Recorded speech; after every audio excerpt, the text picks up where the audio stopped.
Singiti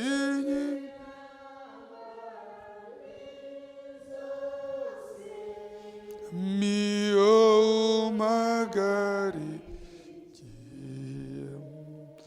sinashobora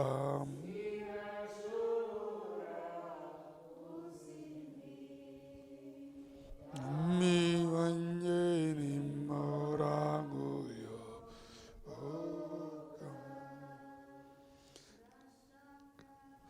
ndashaka yuko twibani ningeragezwa n'isi numva amajwi y'inkingi iteka ngo ababisha ranyigire ari inyuma rimbe amarangwisunge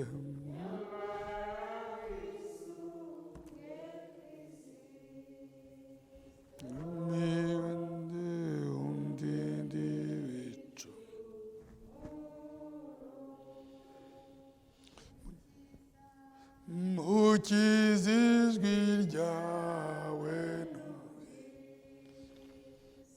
miwangere undutira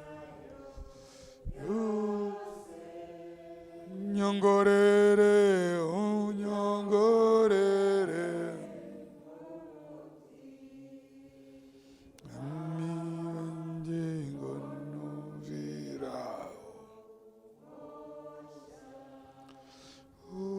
urungiriza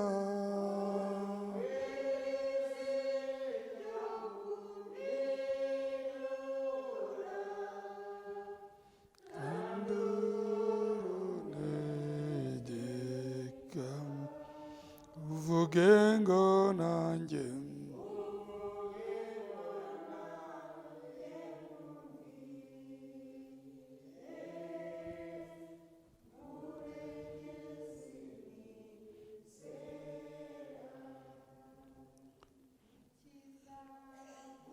kiza wasezerane mwami wanjye abagukuri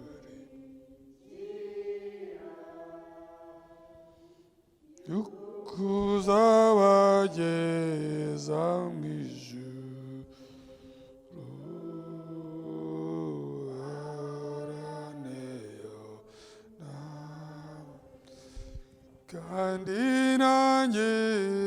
kandi nanjye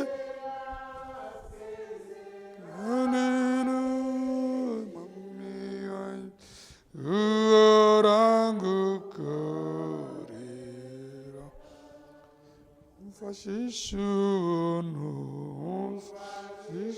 ubuntu nibamo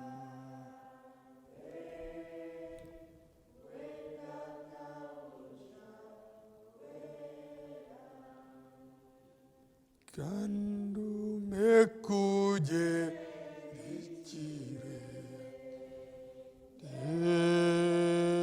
mu cyawe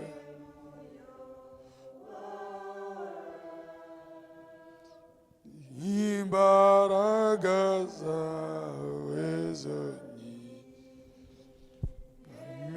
wanjye nizo njyanire ujye unyobora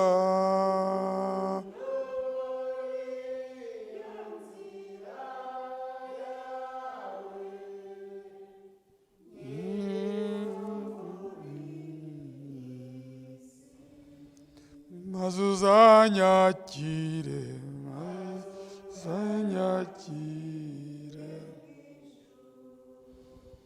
mwami wanjye nure wanyijije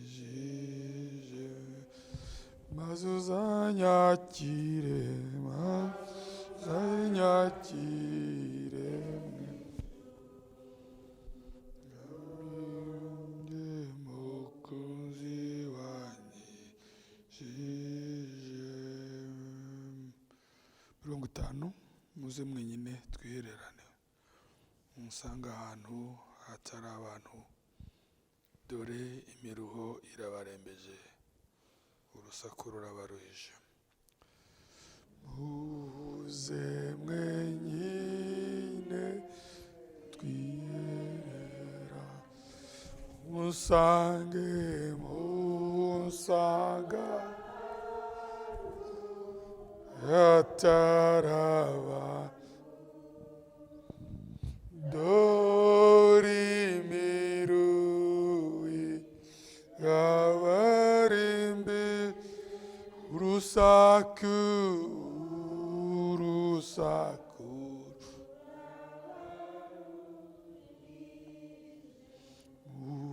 murekemo ihuzwa nabi, mushakashake mushaki byahishwa abanyabwenge, jyewe na Data tubana namwe, ntimuri mwenyine, murage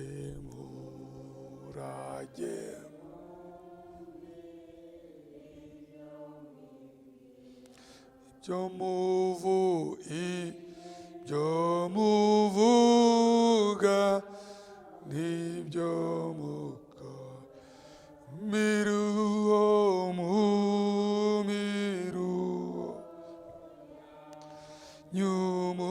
nyumunaniwe, bimenywanuzi migambi ya inzira ruhije mwita, mutazana nirwa mukige, muryumutsi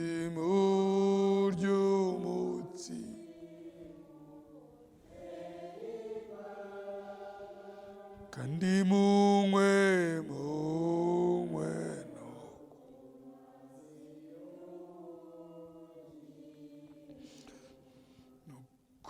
nuko muka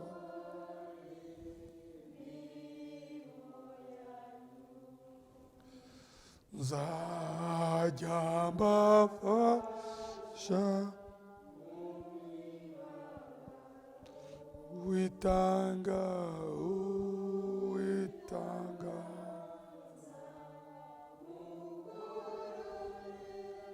ndazavuga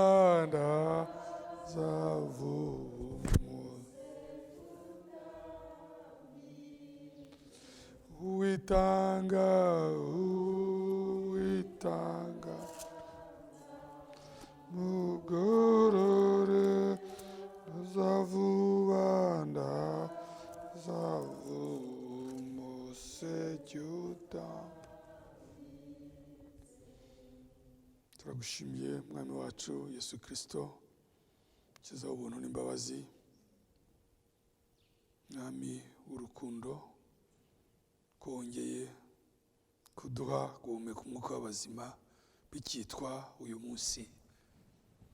munsi w'agakiza, umunsi w'imbabazi, umunsi wo kwemererwamo, umunsi wo kubohora imbohe, umunsi wo gutura imitwaro no gukiza imvune zo mu mitima, nk'uko uyu munsi wahanuwe, umunsi wo gucungurwa, umunsi w'ubuntu, umunsi wagize igihe izuba ryawo rirarasa mu kuvuka kwawe.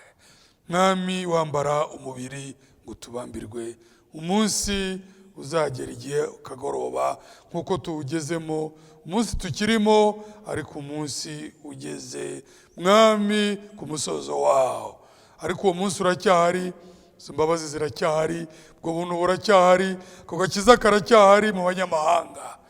Mwami, koko abanyamahanga twagiriwe imbabazi, turanezerewe, turagushima, turagusingiza. Mwami, natwe kuri uyu mugoroba, turi ku mugoroba usanzwe uyu munsi wa gatatu, turi no ku mugoroba umunsi w'agakiza. Ubuntu bwawe bubane natwe. Mwami, tugiye gusoma ijambo ryawe. Ni ijambo ryawe, ni wowe nyiraryo, ni wowe warihumetse, ni nawe urigabura. Uriho umugisha kandi uhaze imitima yacu. N'abana bawe tutari kumwe mu buryo bugaragara, ubagezeho umugisha wawe. Ni mu izina ry'Umwami Yesu Kristo mbisabye, amen. Turahaguruka dusome ibyanditswe byera mu Befeso 4,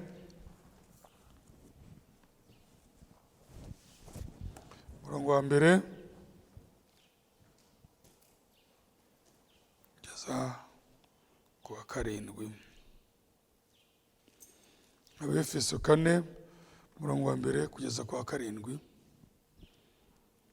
Nuko ndabinginga, jyewe imbohe y'Umwami Yesu, ngo mugende uko bikwiriye ibyo mwahamagariwe, mwicisha bugufi rwose, mufite ubugwaneza bwose no kwihangana, mwihanganirana mu rukundo. Mugire umwete wo gukomeresha ubumwe bw'umwuka umurunga w'amahoro. Hariho umubiri umwe n'umwuka umwe, nk'uko mwahamagariwe ikiringiro kimwe cyo guhamagarwa kwanyu. Hariho umwami umwe no kwizera kumwe n'umubatizo umwe. Hariho Imana imwe ariyo Data wa twese, udusumba twese, uri hagati yacu twese kandi uturimo twese. 7. Ariko umuntu wese wo muri twe yahawe ubuntu nk'uko urugero rw'impano ya Kristo ruri. Amen.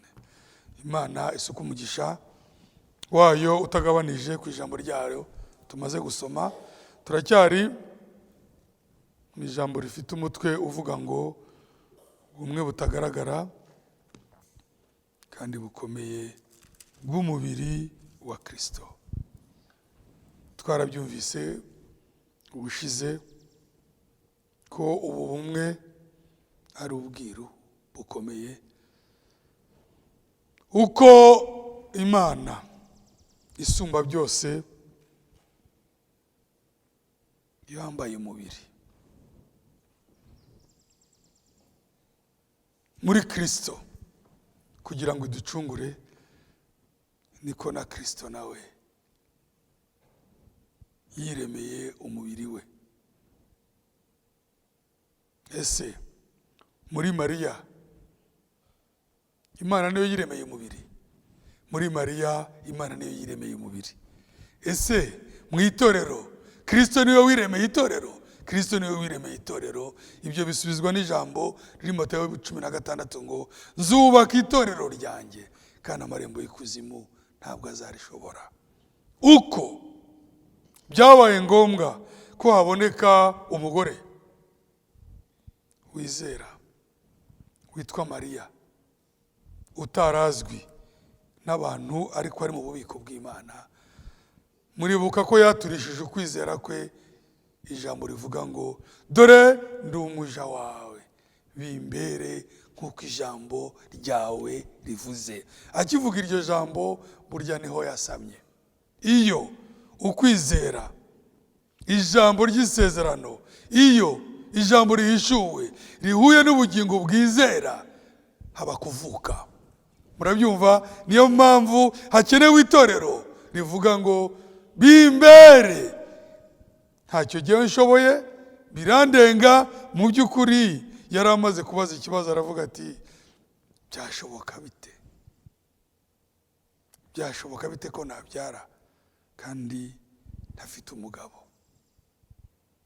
Ni ubwiru. Ese gusama kwa Mariya ni ubwiru? Gusama kwa Mariya ni ubwiru bukomeye. Kandi twebwe abana b'Imana ntabwo dushidikanya kuri iryo jambo. Abatizera ntabwo bibareba, ariko twebwe twizera yuko icyo Imana ivuze iragisohoza. Haleluya. Nk'uko byanditswe muri Yesaya 7:14 no muri Yesaya 9:5 turahasoma icyo Imana isezeranye. Yesaya 7:14 na Yesaya 9:5. Yesaya 7:14 haranditswe ngo nicyo kizatuma Uwiteka ubwe ari uzabihera ikimenyetso. Dore umwari azasama inda, azabyara umwana w'umuhungu, amwite izina Emmanuel. Dore umwari azasama inda, azabyara umwana w'umuhungu, amwite izina Emmanuel. Ni Uwiteka aravuze. Ntabwo Yesaya bimureba kugira ngo asobanure ubwo buhanuzi. Aravugishijwe, asigaye nyiri ijambo agomba kuryirengera. Umwari azasama inda. 9:5 Yesaya nanone, Yesaya 9:5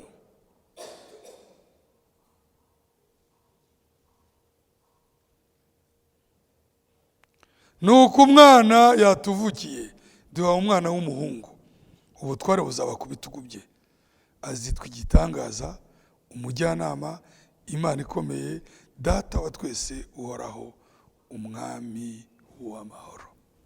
Azitwa,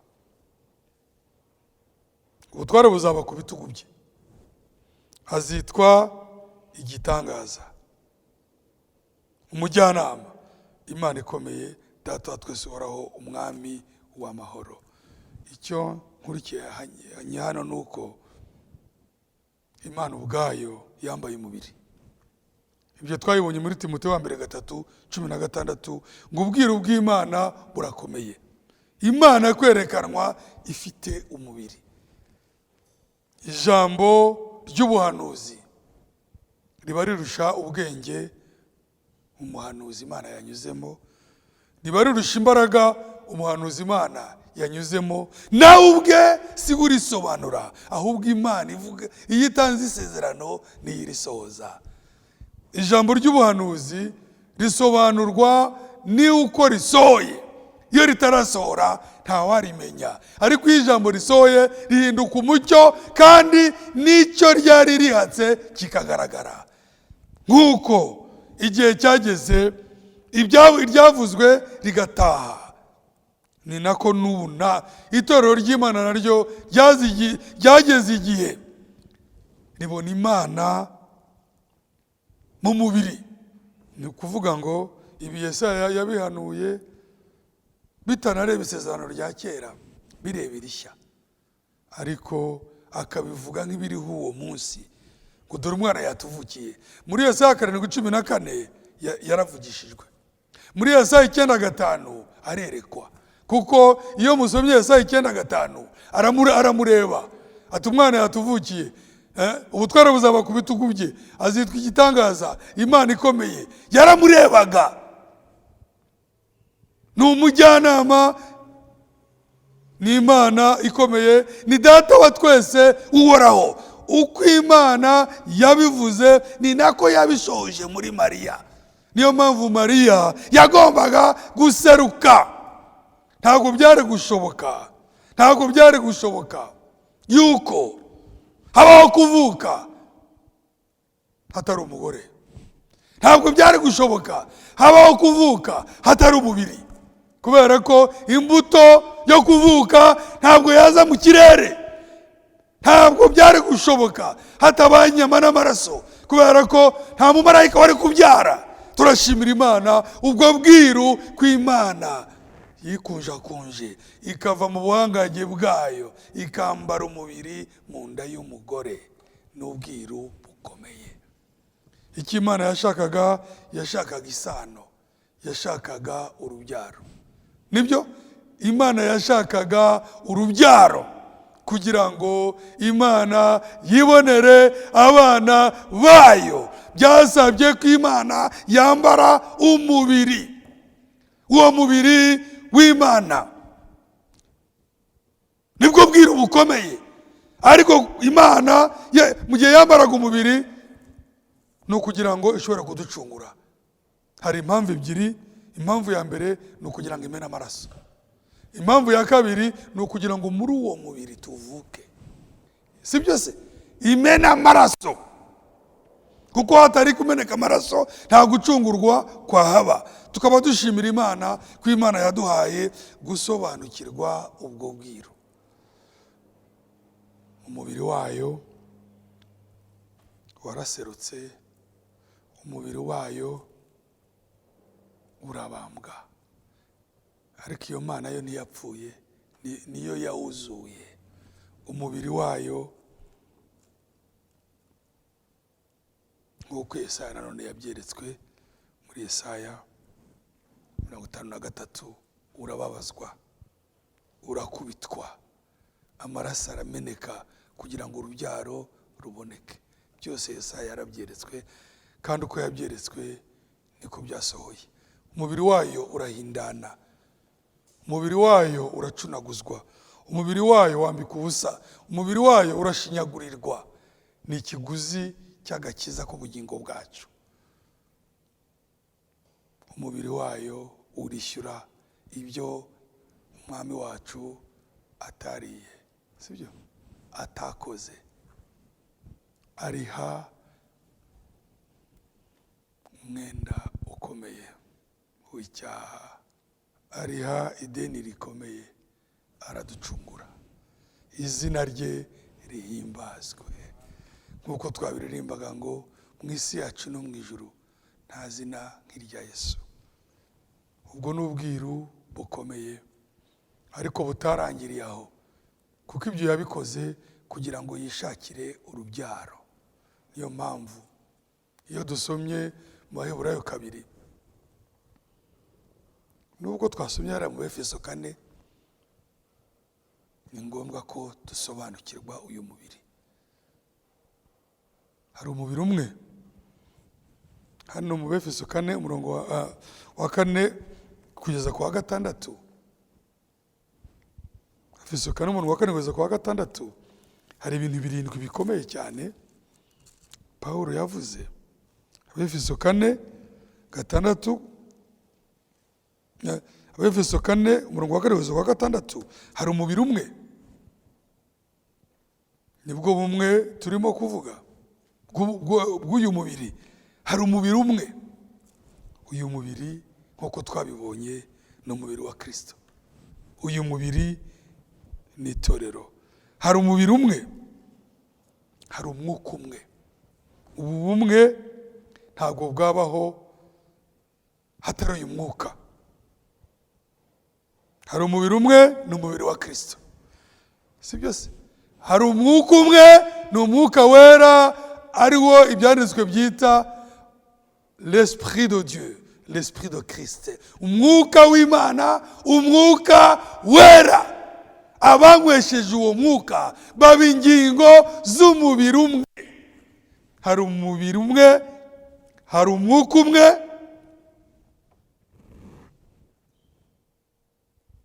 hari icyiringiro kimwe. Nk'uko mwahamagariwe icyiringiro kimwe. Icyiringiro kimwe ni ubugingo budashira. Hari umwami umwe, no kwizera kumwe, n'umubatizo umwe. Hariho Imana imwe, umubiri umwe, umwuka umwe, icyiringiro kimwe, umwami umwe, ukwizera kumwe, umubatizo umwe, Imana imwe. Ni ibintu 7. Un seul corps, umubiri umwe, un seul esprit, umwuka umwe, une seule espérance, icyiringiro kimwe, un seul Seigneur, umwami umwe, une seule foi, ukwizera kumwe, un seul baptême, umubatizo umwe, un seul Dieu, Imana imwe. Imana yacu ishimwe yatuvanye i Babuloni. Amadini ni menshi ariko hari umubiri umwe. Ni umubiri ugizwe n'ingingo. Hano mu Bakorinto ba mbere 12 ijambo riravuga ngo, Abakorinto ba mbere 12 umurongo wa 12 n'uwa 13, ngo nk'uko umubiri ari umwe ukagira ingingo nyinshi, kandi nk'uko ingingo z'umubiri zose nubwo ari nyinshi ari umubiri umwe, niko na Kristo ari. Umubiri ni umwe ufite ingingo nyinshi. Ingingo ni nyinshi ariko zubatse umubiri umwe, niko na Kristo ari. Haleluya. Bivuze ko umubiri we ntiwawutandukanya na Kristo. Nk'uko umubiri ari umwe ukagira ingingo nyinshi, kandi nubwo ingingo ari nyinshi zikaba zubatse umubiri umwe, niko na Kristo ari. Ni ukuvuga ngo nk'uko natwe umubiri ni ikintu, umubiri ntabwo wawutanya. Umubiri ni umwe, ingingo ni nyinshi ariko umubiri ni umwe. Ngo niko na Kristo ari. Sibyo? Kristo ni umwe. Sibyo? Kristo ni umwe. Kandi twebwe turi ingingo z'umubiri we. Niba Kristo ari umwe, n'umubiri we ni umwe. Kandi nubwo turi benshi, niba turi muri Kristo, turi umuntu umwe. Niyo mpamvu ibyo kutubara ko turi amahara kubira ibyo ni impitagihe, nta wadutanya. Uko umuzi ingingo ziri niko n'itorero riri. Ni nayo mpamvu nta byo guhatiriza, byo guhatiriza. Ari urugingo rw'umubiri ruhitamo umwanya. Hari urugingo rw'umubiri ruhitamo umwanya. Hari urugingo rw'umubiri rwigeze rusenga ngo mana ngo nzabe agahera. Ko umubiri uremwa, umubiri uraremwa n'ubwiru, sibyo ra? Umubiri uremerwa mu nda y'umugore. Ese hari umugore muri we uri muremerwa nk'umubiri? Yego. Arahari kugeza Yohana 12. Umubiri uraremwa, c'est un mystère, n'ibanga. N'umugore ntabwo amenya uko umubiri wamuremewemo, n'ibanga ry'Imana. Ese uyu mubiri urahari? Uyu mubiri urahari. Haleluya. Kandi uyu mubiri ni muzima. Ese uyu mutwe urahari? Urahari. Izi ngingo zirahari. Ese uyu mwana azavuka? Uko uwa mbere yavutse mu nda ya Mariya, niko n'uyu mugeni mu gihe Yohana 12 ngo arataka kubera ibise, abyara umwana w'umuhungu uzaragiza inkona amahanga. Iri torero nta muntu uritegeka. Iri torero nta muntu uribeshejeho, niyo yaba umuvugabutumwa, niyo yaba umuhanuzi, niyo yaba intumwa. Izo ni impano, ariko Umwuka Wera nyiraryo ni urirema mu nda y'umugore. Ese uyu mwana azagaragara? Uko uwa mbere yagaragaye niko n'umugeni azagaragara. Nibanga kubw'ijambo umubiri urimo urabaforme. Nibyo? Kubw'ijambo ribwirizwa, kubw'ijambo twizera, Imana irimo iriremera umubiri wayo mu nda y'umugore. None bizagenda gute? Twebwe turavuga nka Mariya ngo bitubere nk'uko ijambo rivuze. Twebwe ntabwo bitureba uko bizagenda, kubera ko Mariya yashatse kumenya uko bizagenda. Uko bigenda ni ibanga. Iri jambo wumva ukaryizera, ukarihobera, ukarikunda, c'est un mystère, ni ibanga. Ese koko umugeni azagaragara? Uko abantu bumvaga Yesaya avuga ngo umwari azasama inda. Amateka aratubwira ngo Yesaya bamwishe nabi cyane kubera ijambo ryamusohokaga ku rurimi ritumvikana. Kandi abahanuzi bakaba cyari kizira kikaziririzwa ko basuka amazi mu ijambo Imana yabahaye. Rigomba gutangwa mu mwimerere waryo. Umwimerere w'ijambo ni ubyara umwimerere w'itorero. Murabyumva? Abana b'Imana, itorero ry'Imana ni abana jambo. Niyo mpamvu ari isugi, ni uko ijambo ridafungurwa, ni uko ijambo ritarimo ibirungo by'ubwenge bw'umuntu, risohoka uko Imana yaritanze. Rigakora iki? Rigakora icyatumye rimanuka, nk'uko Yesaya 55 umurongo wa 10 n'uwa 11 havuga. Yesaya 55 10-11 haravuga ngo ijambo ryanjye ntabwo rizagenda ubusa. Uko imvura igwa, imvura iragwa, sibyo? Ikameza imbuto, niba imbuto ahari imbuto ikamera, igakura, igatanga umusaruro, igaha umubibyi ibyo akeneye. Ngo niko n'ijambo ryanjye rimeze, ntirizagenda ubusa ridakoze umurimo watumye rimanuka. Umurimo utuma buri gihe twumva ijambo, umurimo utuma umucyo w'igihe waratse. Impamvu ijambo ryamanutse ni ukurema itorero, ni ukubyara abana, nibyo, ni ukwiremera umubiri. Ariko ni ubwiru jyayo icyo nkora ni ukwizera. Nyiri ijambo arariherekeza akarisohoza. Ese hari umugore umeze nka Mariya? Amadini ni menshi, abasenga ni benshi, ariko hari umugore wizera ijambo.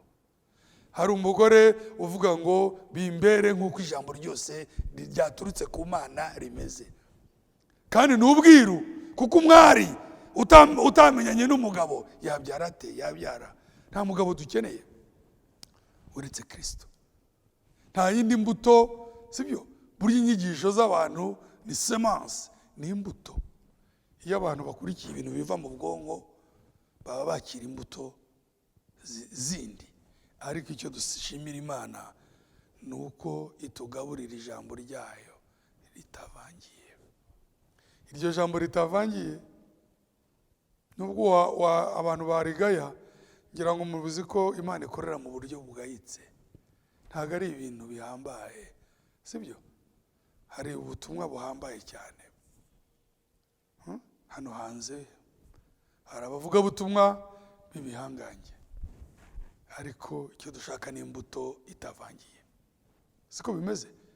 Bibihangange, cyangwa se reka mvuge ngo bibirangirire, populaire, bazwi kuri za YouTube bakomeye, ku masitade bakomeye, sibyo? Mu biterane bikomeye cyane, birabagirana. Ariko mu buryo bw'ibanga Imana irabyara abana bayo, kandi kugira ngo ibone abana bayo yabibye imbuto. Ibi imbuto mu nda y'umugore witeguye kuvuga ngo ndi imbere yawe Mwami. Ibyo umbwiye, marayika mbwiye, mu by'ukuri ntibisobanutse mu bwenge, ariko jye ndizera.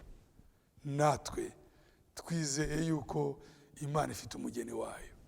Twizera yuko hari umwana w'umuhungu uri mu nda y'itorero. Murabona impamvu Eva wa mbere yaraguye? Kubera ko we yari umugore nyine, arashukwashukwa. Ariko Eva wa kabiri ni umugeni ijambo. Niyo mpamvu umuhanuzi aratubwira ngo Eva wa kabiri ntashobora gushukwa, kuko ni ijambo. Ntabwo waza kubwira ijambo, kubwira ijambo ngo handitswe ngo. Muzi ko yagiye kumugerageza mu butayu. Urabwira ijambo ngo handitswe ngo, kandi ari we ijambo. Natwe ijambo riturimo, Kristo turimo, Satani ntabwo yamushobora.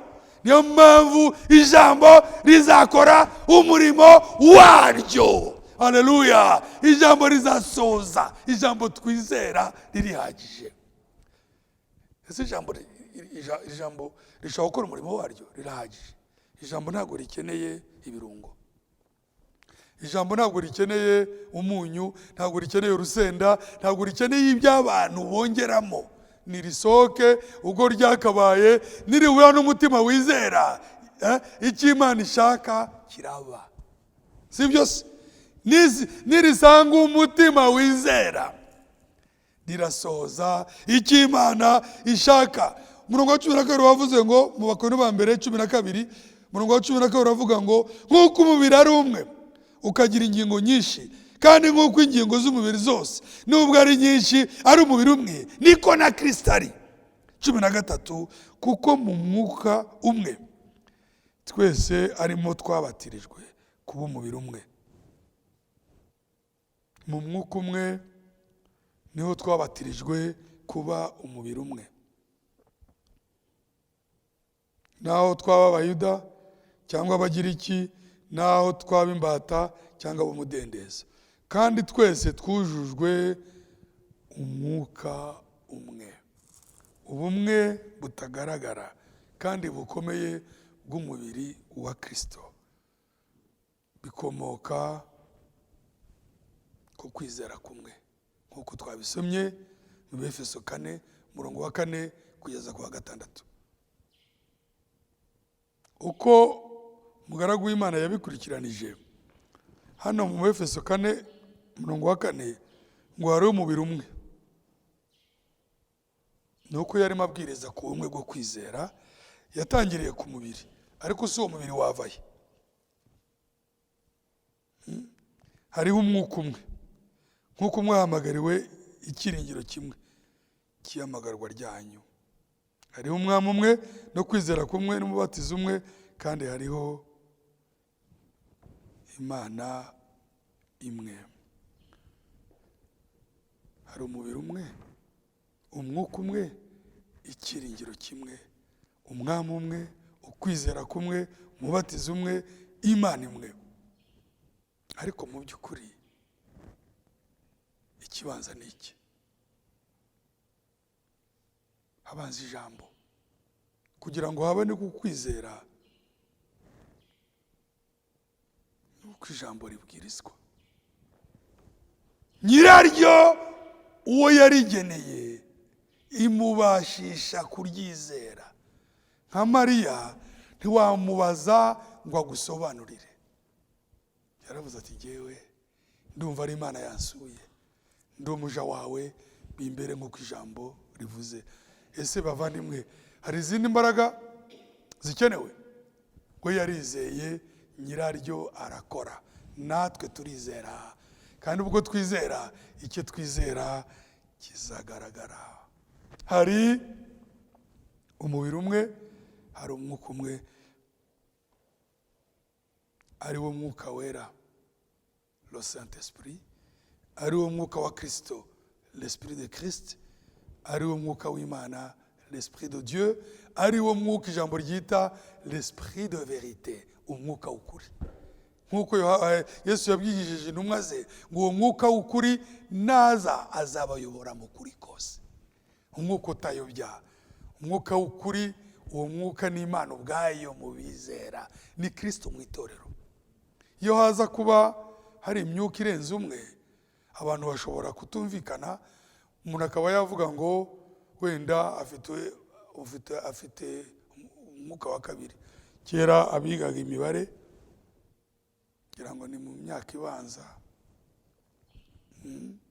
abantu bagitangira kwiga imibare, algebra n'ibiki, hari ibyo bitaga A prime, B plus, B, A iri akantu, ukavuga ngo hari A, hari A prime, hari, ni ukuvuga ngo niba ufite umwuka wera numero ya mbere, hakaba umwuka wera numero ya kabiri, numero ya gatatu, ati undi afite numero ya 4, niyo mpamvu arimo ateza umuvurungano. None Imana ishimwe, umwuka ni umwe. Niba umwuka ari umwe, tugomba guhuza. Siko bimeze? Umwuka ntabwo ari ibiri. Azaduha kubona kimwe, aduhe kumva kimwe, aduhe kwizera kumwe. Haleluya! Aduhe urukundo rumwe, aduhe kureba kimwe, aduhe gusa nawe. Turashimira Imana ko ububwiru bugomba gusohora. Hari Ababranamu, hari Abafrankiste, hari abakurikiye hari iki, ariko bene data, iri jambo ryaranyubatse, natwe ritwubake ubu bumwe bukomeye butajegajega. Ni gakondo yacu, turi ingingo z'umubiri we. Hari umubiri umwe, hari umwuka umwe, hari ukwizera kumwe, hari ikiringiro kimwe, hari umuhamagaro umwe, hari umubatizo umwe, hari Imana imwe. Haleluya! Iyo Mana imwe niyo idukoreramo. Iyo Mana imwe niyo yiremeye umubiri. Iyo Mana imwe iradushakashaka mu rukundo rwayo kugira ngo impamvu ari ubwiru ni gute Imana yabana n'abantu. Impamvu ari ubwiru ni gute Imana mwuka yabyara abantu. Ni gute iyo Mana yari kumena amaraso, ko amaraso yayo yonyine ariyo yashoboraga kuducungura, nk'uko Pawulo yabyandikiye sibyo, abwira abana b'Imana mu Byakozwe n'Intumwa cyo cya 20 umurongo wa 28, ni abasaza b'itorero bo muri Efeso yandikiraga iri torero, ababwira ngo muragire ubwoko bw'Imana ubwo yacunguje amaraso yayo. Ni amaraso yayo, iyo hasomye ni amaraso yayo. Ni ukuvuga ngo mu mitsi y'uriya mubiri harimo amaraso y'Imana ubwayo. Niyo mpamvu uvutse ntabwo aba umwana wa assemblée, ntabwo aba umwana wa pasiteri, ntabwo aba umwana w'umuvugabutumwa, ntabwo aba umwana w'umuhanuzi, ntabwo aba umwana wa Branham, ntabwo aba umwana wa Frank, ntabwo aba umwana w'umuvugabutumwa, kuko amaraso si ayawo. Amaraso si ayawo. Kadugaruke hano mbere y'uko dusoza.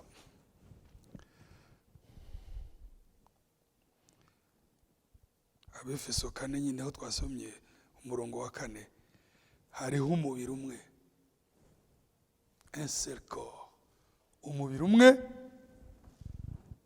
sibyo? Ni umubiri wande wa Kristo. C'est le corps de Christ, sibyo? Uyu mubiri umwe ntabwo ari umubiri w'umuntu uwo ari we wese. Niyo mpamvu n'ingingo atari izabo. Niba umubiri ari uwa Kristo, n'ingingo ni za Kristo. Niyo mpamvu ntabwo bishoboka ntibikabeho itorero si iry'abantu, itorero ni iry'Imana. Niyo mpamvu yavuze ngo nzubaka itorero ryanjye. Hariho umubiri umwe, twongereho ngo wa Kristo. Icya kabiri, hari umwuka umwe. Ni umwuka wande? Ni umwuka wande? Wa Eliya? Ni umwuka wa Yeremiya? Nubwo umwuka wa Eliya Imana yawukoresheje 5, ntabwo bisimbura umwuka w'Imana. Ni amatwara. Imana yari ikeneye imico n'amatwara ya Eliya kugira ngo yo mu gihe mu mahina mu bihe yateganije bikomeye izagiza yikorere. Yari ikeneye ayo matwara ngo ahangane na Yezebeli na Akabu, sibyo se?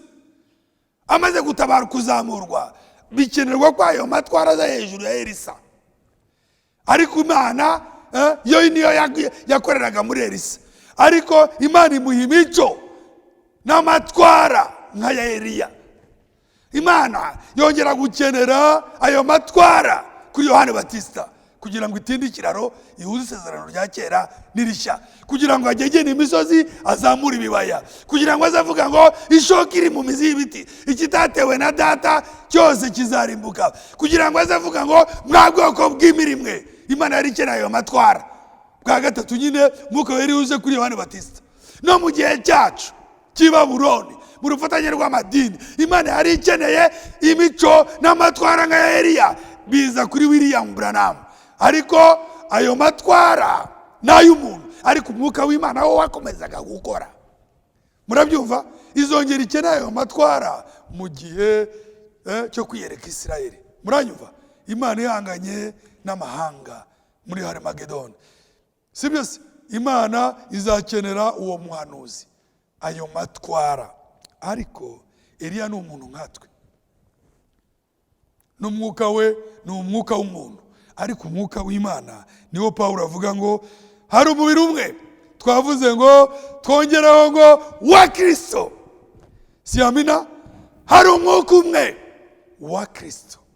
Ntabwo ari umwuka w'umuntu, ntabwo ari umwuka wa Branham tuvuga hano, aya ni umwuka wa Kristo. Umuhanuzi w'igihe cyacu yaravugishijwe, ariko si we wavuze. Abahanuzi ni abavugishwa, ariko si bo bavuga. Imana ivuga ni ibyara. Muremera ko yaravugishijwe, ntabwo yavuze. Kubera iki? Ibyo Branham byose yavuze ntabwo ari ijambo, keretse ibyo yavugishijwe. Ni umuntu ashobora kugira ibyo avuga bye, ariko itorero ry'Imana rizi gusobanukirwa ijambo rivuye kuri yo, sibyo? Rizi gusobanukirwa umwuka w'ubuhanuzi uhamiriza Kristo. Niwe uwo mwuka ni umwuka wa Kristo. Hariho umubiri umwe ni uwa Kristo, umwuka umwe wa Kristo. Nk'uko mwahamagariwe icyiringiro kimwe cy'ihamagarwa ryanyu. Iki cyiringiro kimwe ni ubugingo budashira, sibyo se? Nabwo duhabwa na Kristo, umwami umwe. Uyu mwami umwe nawe ni Kristo. No kwizera kumwe nako ni ukwizera Kristo. Haleluya. Umubatizo umwe nawo ni mu izina rya Yesu Kristo.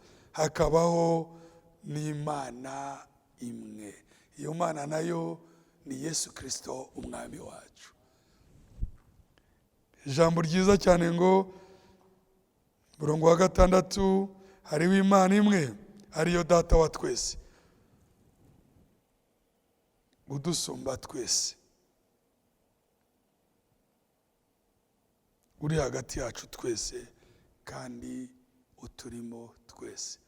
Dieu au-dessus de nous, udusumba twese. Uri hagati yacu twese, Dieu au milieu de nous, kandi uturimo twese, Dieu en nous. Ni ukuvuga ngo Imana idusumba twese, kugira ngo ducungure yabanje kuba hagati yacu. Niyo mpamvu yambaye umubiri muri Kristo. Yohane Batista yaje avuga ngo mwihane kuko ubwami bw'Imana buri hafi. Umwami wacu aserutse, uwo yahamirizaga wazavuga ngo ubwami bw'Imana buri hagati yanyu, sibyo se? Uwo mwami atabwira intumwa ngo mwari mukwiye kunezerwa nuko ngenda, ntimubabare ngo kuko ninagenda umwuka ntazaza. Umwuka amaze kuza ku munsi wa Pentekote ntabwo yaje hagati yacu, ahubwo yaje muri twe. Ubyo Mana yari idusumba twese, yabaye hagati yacu, iri muri twebwe. Uw'Imana iri muri we niwe wanywesheje umwuka wera, ari mu Mana nayo ikaba muri we. Ubwo bumwe nta wabumeneramo. Kugira ngo uyu munsi dusubike tujye muri Yohana 17. Yohana 17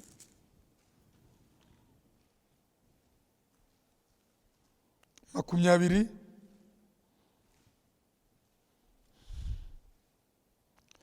kugeza kuri 23. Sinsabira aba bonyine,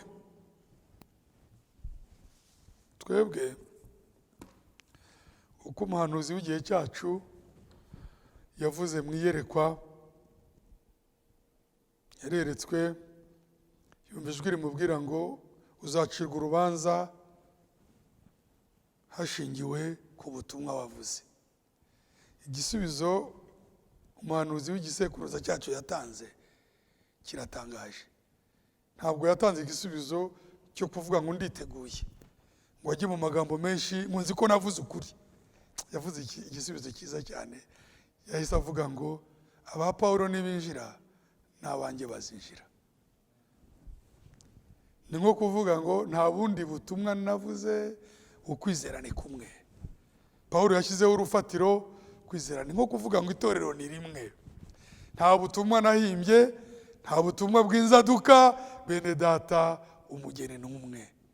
itorero ni rimwe, umubiri ni umwe, kwizera ni kumwe, umubatizo ni umwe, umwuka ni umwe, icyiringiro ni kimwe. Haleluya! Umuhamagaro ni umwe, Imana ni imwe, umwuka ni umwe, itorero ni rimwe. Imana yacu ihimbazwe. Ngo sinsabira aba bonyine, ni ukuvuga ngo ibyo biri muri Yohana 10:16 ngo mfite n'izindi nama. Yohana 10:16 ngo nzazihamagara habe umwungeri umwe n'ubushyo bumwe. Reka mbisome nabivuga uko bitari. Yohana 10:16, Yohana 10:16, mfite n'izindi nama, haleluya, zitari zo muri uru rugo. Ndagira ngo mbamenyeshe yuko yavugaga zitari mu Bisirayeli. Izi zindi nama Uwiteka himbazwe ni itorero ry'amahanga. Mfite n'izindi nama zitari zi muri uru rugo. Bene data, murabyibuka ejo bundi turi hano tuvuga iby'ububwiro. Pawulo arimo avuga ubwiro bwa Kristo, abwira Timoteyo 3:16 yavuze ko ubwiro bw'Imana bukomeye. Mu Befeso 4:3, mu Befeso 3 ndacyafite iminota hariya. Mu Befeso 3 umurongo wa 6,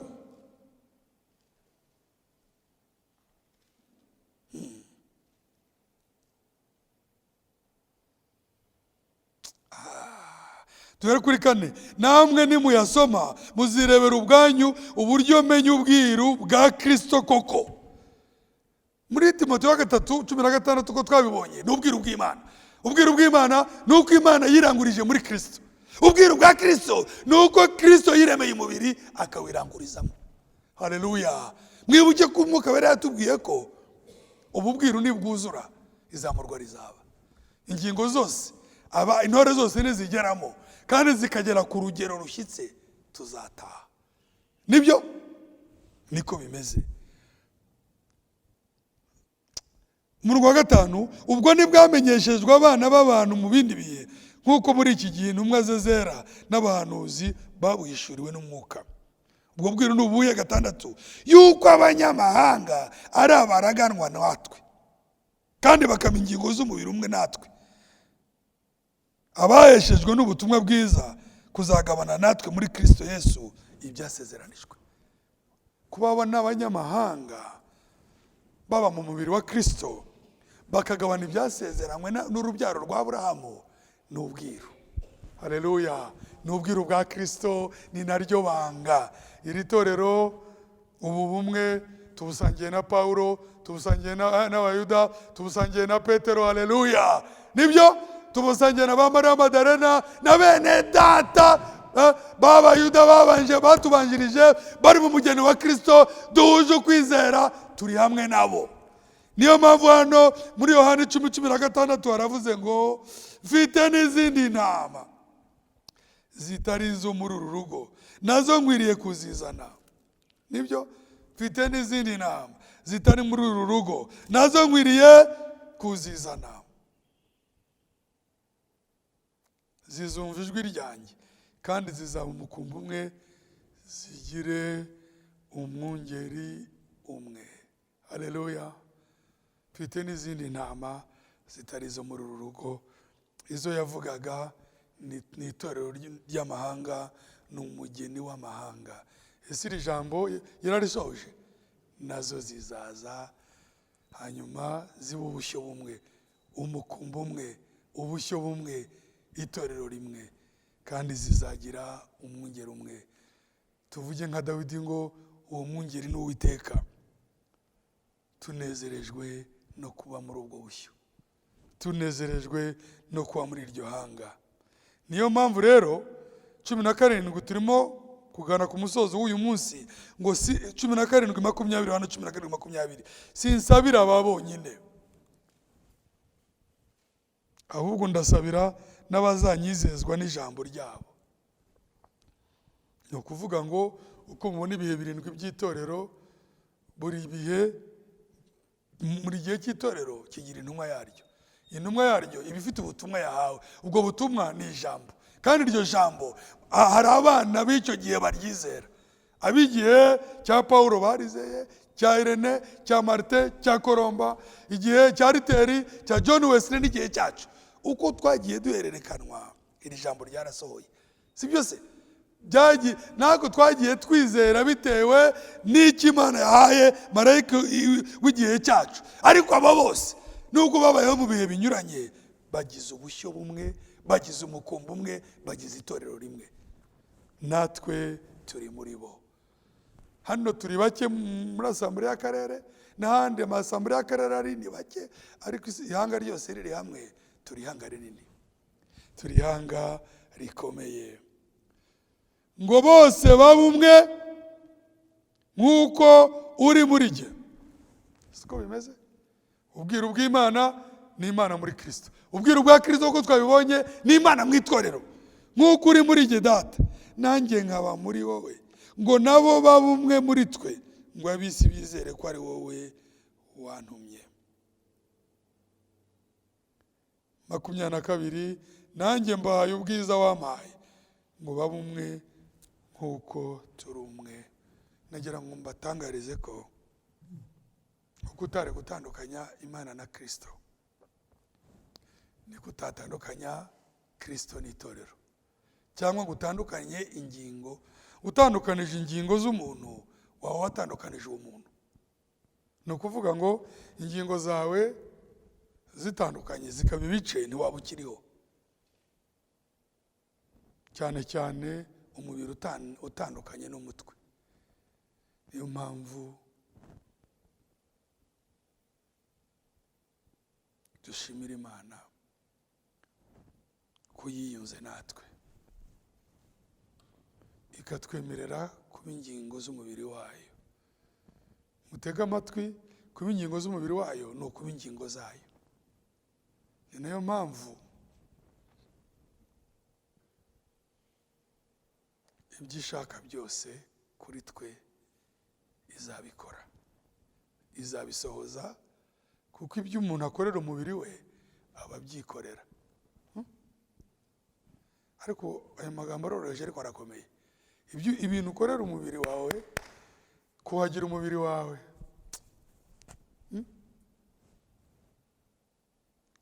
ni ukwiyuhagira. Kweza umubiri wawe ni ukwiyeza. Niyo mpamvu hano muri Yohana 17 dusengera yaravuze ngo niyeza ku bwabo, kugira ngo nabo babe bejejwe rwose. Niyeza ku bwabo.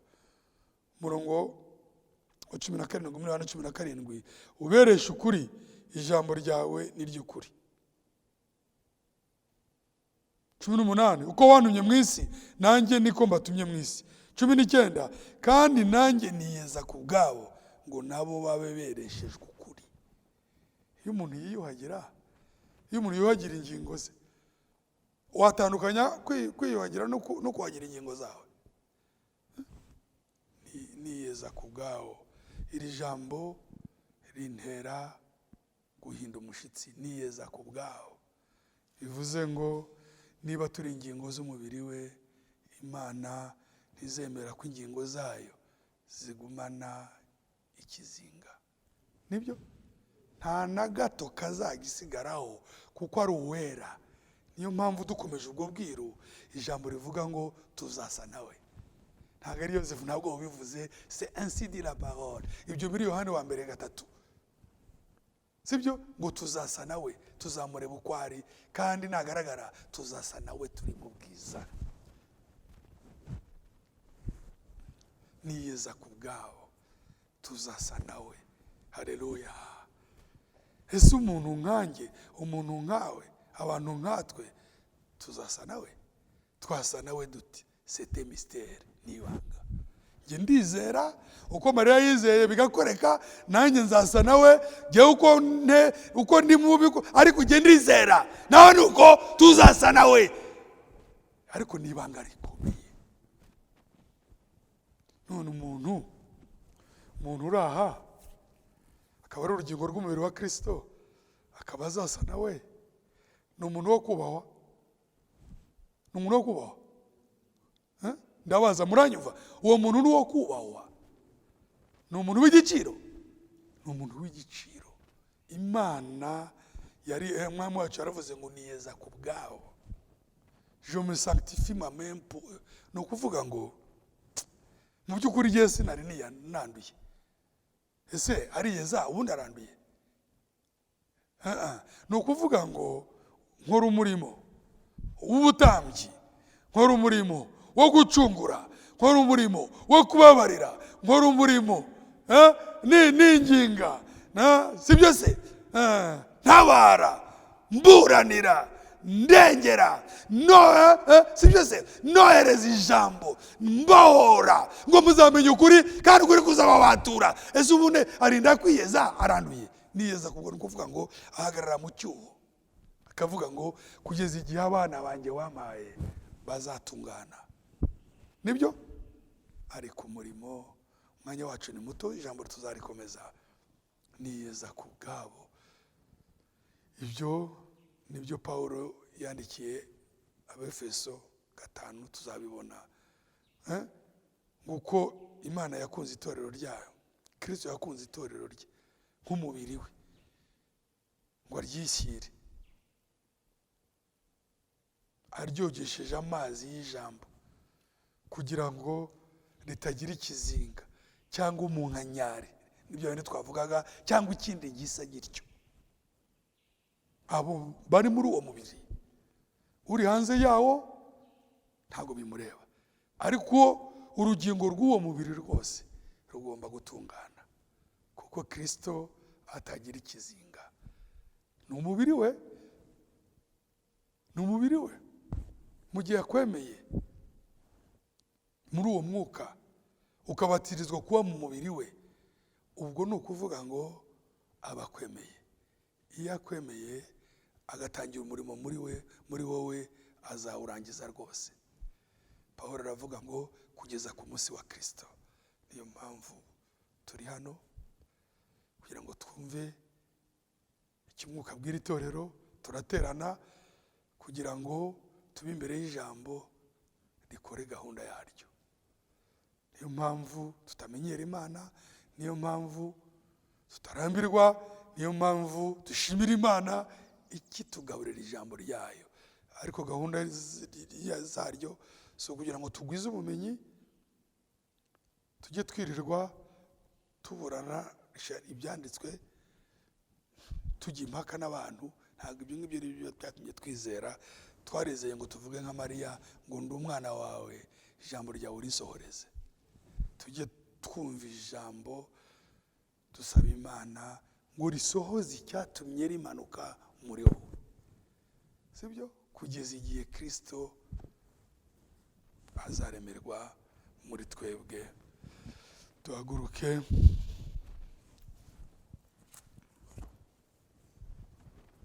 kugira ngo dusoze.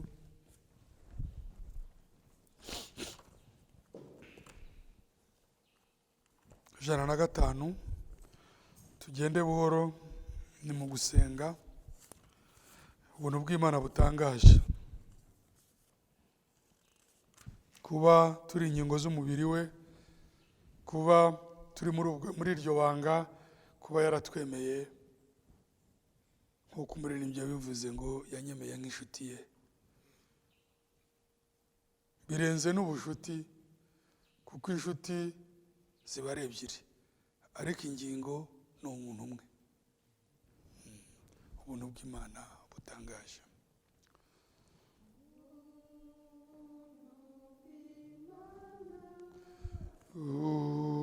Utangaje nibwo yeho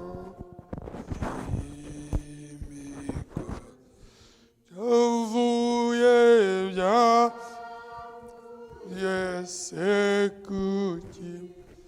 byavuye kugusha minakwi mana yonyine miye Yesu ni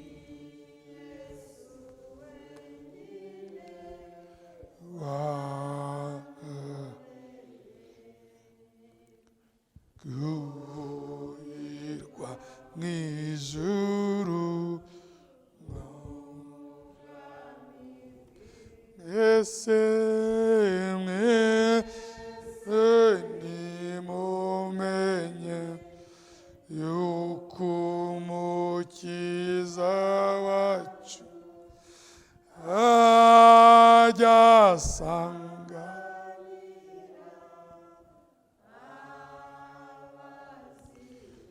suko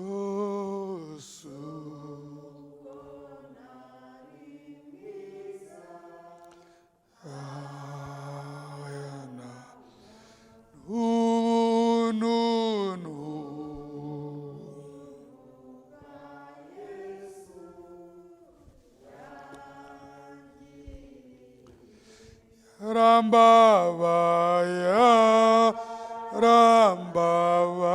rambabarijwe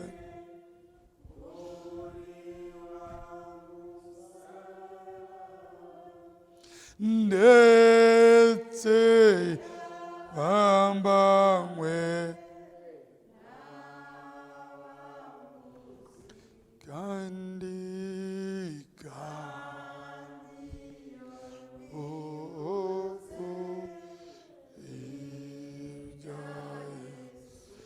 uko yagiye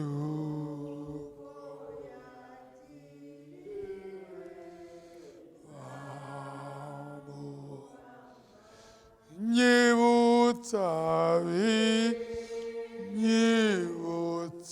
ibyawe nta kibi yakoze nijyewe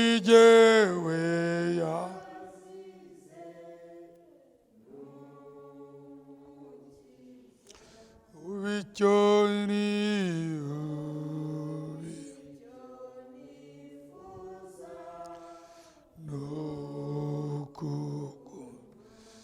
mukiza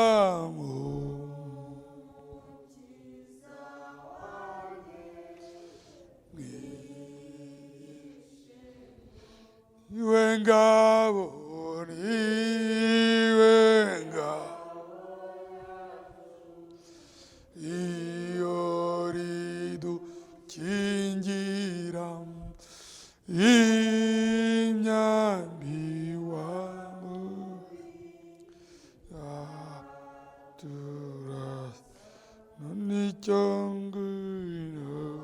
nicyo ngusabye mwami ingeso mbi ingeso wa mubi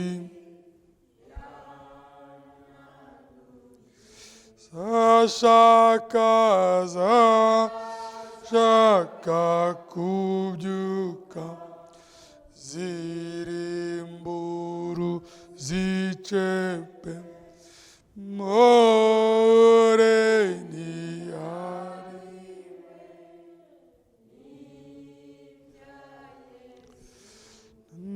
nemasono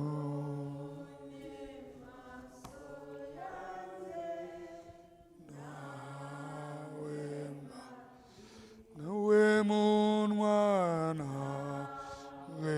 munwa wanjye mubiri mwese mushimishe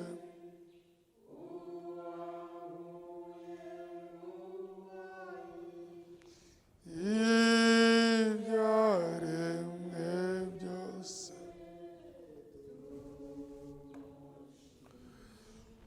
Kadusenge. Urakoze mwami wacu Yesu Kristo, shimwe n'ikuzo bikugarukire, tunejejwe n'umugabane duhaye.